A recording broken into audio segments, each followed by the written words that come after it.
बिस्मिल्लाहिर्रहमानिर्रहीम। स्टूडेंट्स, आज जो हमारा नेक्स्ट टॉपिक है वो हमारे पास नेक्स्ट फैमिली है, फैमिली सीज़ल्पिनेसी या इसे कैसिया फैमिली भी कहा जाता है।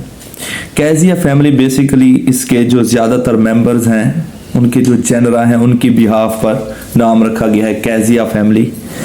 जैसे कैसिया लाटा, आगे हम देखते हैं कैसिया फिस्ट्यूला वगैरह। सबसे पहले किसी भी फैमिली की हम जो है ना वर्ल्ड वाइड डिस्ट्रीब्यूशन और पाकिस्तान में डिस्ट्रीब्यूशन देखेंगे। यहाँ पर डिस्ट्रीब्यूशन में हमारे पास जो वर्ल्ड वाइड डिस्ट्रीब्यूशन है उसमें 152 जेनरा पाए जाते हैं वर्ल्ड वाइड, और स्पीशीज़ हमारे पास 20,300 स्पीशीज़ पाई जाती हैं वर्ल्ड वाइड। पाकिस्तान में 16 जेनरा पाए जाते हैं 16, और स्पीशीज़ 60 पाई जाती हैं। फेमिलियर प्लांट्स की अगर बात करें तो यहाँ पर मैंने साइंटिफिक नेम एक साइड पर और कॉमन नेम दूसरी साइड पर लिखे हुए हैं। साइंटिफिक नेम कुछ इकोनॉमिक इम्पोर्टेंस से भी दिए गए हैं, क्योंकि इकोनॉमिक इम्पोर्टेंस के अलावा बाकी 3 साइंटिफिक नेम हैं आपकी बुक के अंदर फेमिलियर प्लांट्स में, तो कुछ मैंने यहाँ पर लिख दिए हैं। साइंटिफिक नेम में हमारे पास पहला है कैसिया फिस्ट्यूला। उसका कॉमन नेम हमारे पास गोल्डन शावर ट्री इंग्लिश में कहा जाता है, पाकिस्तान में अमलतास भी कहा जाता है, और डिफरेंट कंट्रीज में डिफरेंट है। दूसरा हमारे पास जो फेमिलियर प्लांट है वो हमारे पास बोहीनिया वेरीगेटा, जो कि शुरू में आपकी बुक में गलत लिखा हुआ है, बोहीमा लिखा हुआ है, वो गलत है। हमारे पास बोहीनिया वेरीगेटा आएगा। इसका कॉमन नेम हमारे पास ऑर्चर्ड ट्री और पाकिस्तान में कचनार भी कहा जाता है। इसके बाद कैसिया सीना, इसका कॉमन नेम हमारे पास अलेक्जेंड्रीना है। Cassia alata, scientific name ringworm bush भी कहा जाता है इसको, या कैंडल बुश भी कहा जाता है।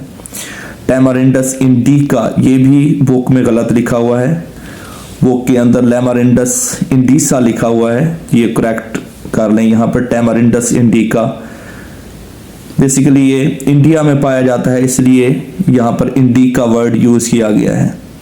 तो इंडिया में ही इसका जो कॉमन नेम है वो हमारे पास टैमरिंड ट्री है।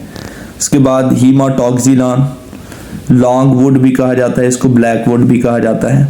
और कैसिया ओबोवेटा, जिसका जो हमारे पास कॉमन नेम इंग्लिश में न्यूट्रल हीना है। नेक्स्ट हमारे पास वेजिटेटिव कैरेक्टर्स, प्लांट के नॉन रिप्रोडक्टिव जो पार्ट्स हैं, जैसे हमारे पास स्टेम और लीव्स, ये हमारे पास प्लांट के नॉन रिप्रोडक्टिव पार्ट्स कहलाते हैं। तो इनके जो हमारे पास कैरेक्टर्स हैं, सबसे पहले हम प्लांट की हैबिट को देखते हैं। तो हमारे पास जो प्लांट हैबिट है, मतलब जो प्लांट हैं वो कौन सी शक्ल में पाए जाते हैं, तो इस फैमिली के जो मेंबर हैं वो हमारे पास वुडी ट्रीज की शक्ल में भी पाए जाते हैं, श्रब्स की शक्ल में भी पाए जाते हैं, और इसके अलावा हर्ब्स की शक्ल में भी पाए जाते हैं। हर्ब्स बेसिकली जड़ी बूटियों को कहा जाता है।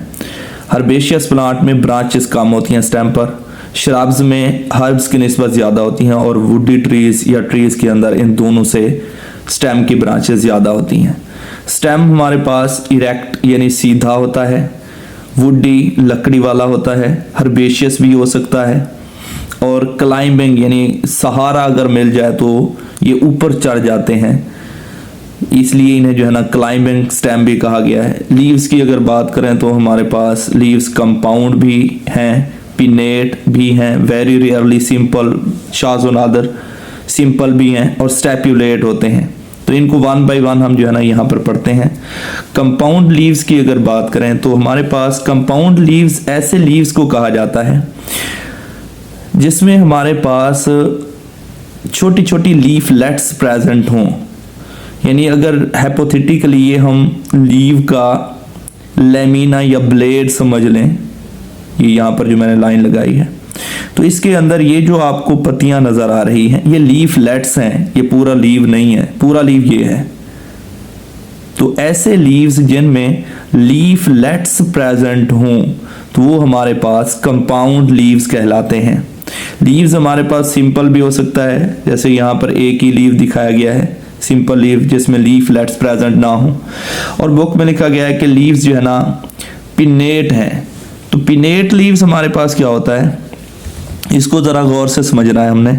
ये अगर हमारे पास लीफ का लैमिना है या लीफ ब्लेड है, समझ लें, यहाँ पर हाइपोथेटिकली मैंने लगा दिया है, तो इसके अंदर हमारे पास ये जो हमारे पास लीफलेट है, ये पूरी लीफलेट है। यहाँ पर हमारे पास ये लीफलेट एक ही पत्ती थी, यहाँ पर देखें ये पूरा हमारे पास लीफलेट कहलाएगा, और इस पर जो मज़ीद छोटी पत्तियां हैं इनको पेन्यूल कहा जाता है। इसी बिहाफ पर इसको पिन्नेट लीव कहा गया है। यानी लीफ का जो लेमिना है उसमें जो लीफलेट्स हैं वो मज़ीद डिवाइडेड हों पेन्यूल्स के अंदर, तो वो हमारे पास पिन्नेट लीव्स कहलाते हैं। उसके बाद स्टैप्यूलेट लीव्स।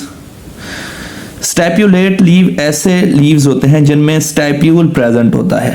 तो स्टैप्यूल बेसिकली हमारे पास क्या है कि अगर हमारे पास ये एक मेन स्टेम है जिसको मैंने रेड से यहाँ पर दिखाया हुआ है, तो उस स्टेम के ऊपर हमारे पास लीव के साथ जो छोटी सी डंडी होती है उसे पेट्यूल कहते हैं, और पेट्यूल की जो बेस है उस पर एक फोलियर अपेंडेजेस, फोलियर स्ट्रक्चर मौजूद होती है। बाज़ दफ़ा वो विंग्स की सूरत में भी नज़र आती है।